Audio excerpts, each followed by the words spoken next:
kecuali puji serta syukur kita kepada Allah Subhanahu wa Ta'ala yang telah melimpahkan berbagai rahmat serta karunia-Nya kepada kita semua, baik itu yang berupa kesehatan, kesempatan dan kesejahteraan, sehingga kita semua dapat berkumpul dan bertatap muka di ruangan yang kita cintai ini.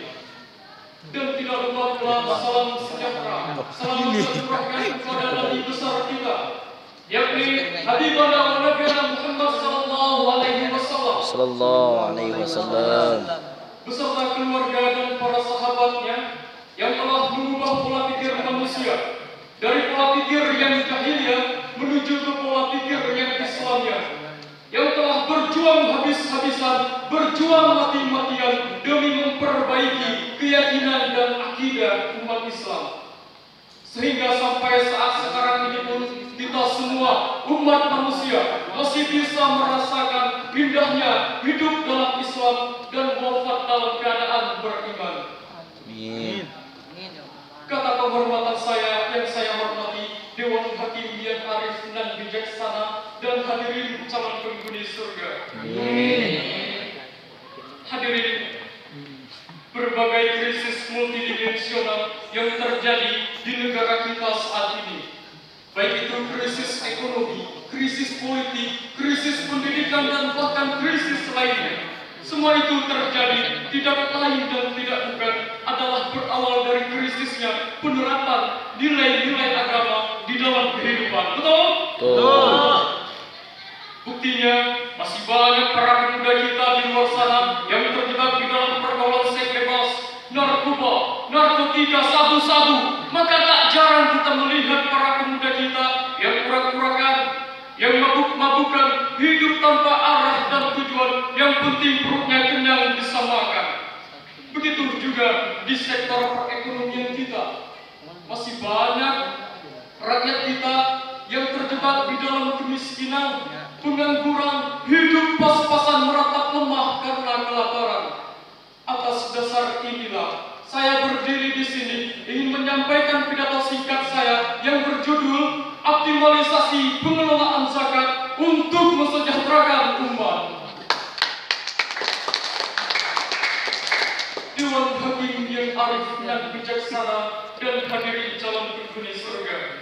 Sebenarnya kita bangga sebagai bangsa Indonesia, bangsa yang berada di garis khatulistiwa ini, memiliki khasanah dan kekayaan alam yang melimpah ruah.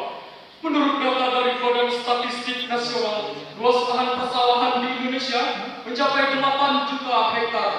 Menurut Kementerian Pertanian Republik Indonesia, luas lahan perkebunan sawit mencapai 14,3 juta hektar, ditambah lagi dari sektor tijarah atau perdagangan dan perindustrian yang di dalamnya juga termasuk berbagai perusahaan, baik yang berskala kecil, menengah dan bahkan berskala besar.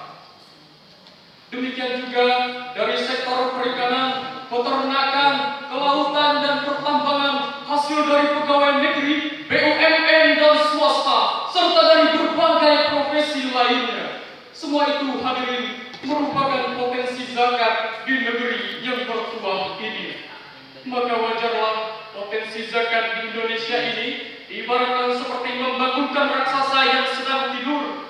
Bagaimana tidak hadirin, hasil riset yang dilakukan oleh Badan Amil Zakat Nasional atau Basnas yang melaporkan bahwa potensi zakat di Indonesia per tahunnya mencapai 217 triliun rupiah. Satu angka yang sangat fantastis yang bisa meningkatkan perekonomian dan menekan angka kemiskinan.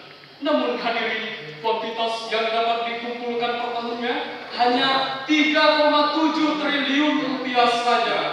Hadirin, potensi zakat yang besar tadi berbanding terbalik dengan potret kesejahteraan umat di negeri yang bertuah ini. Dewan Hakim yang arif dan bijaksana dan hadirin calon penghuni surga. Amin. Menurut data dari Badan Statistik Nasional pada bulan Maret 2018, tercatat bahwa jumlah penduduk miskin di Indonesia mencapai 25,95 juta jiwa.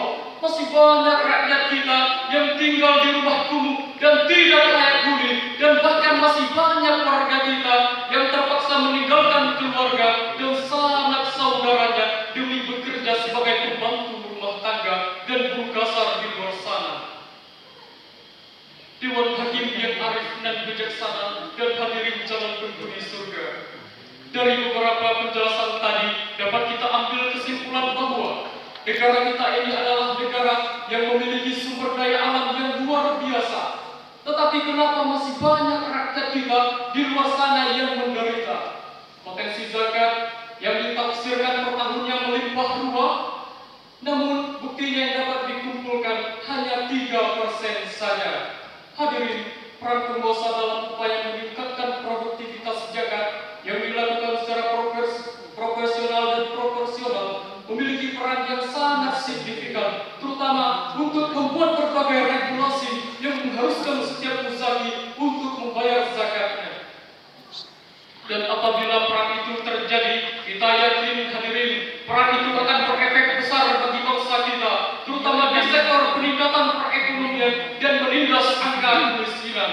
Sehingga impian untuk negara yang maju dan sejahtera akan terwujud di depan mata.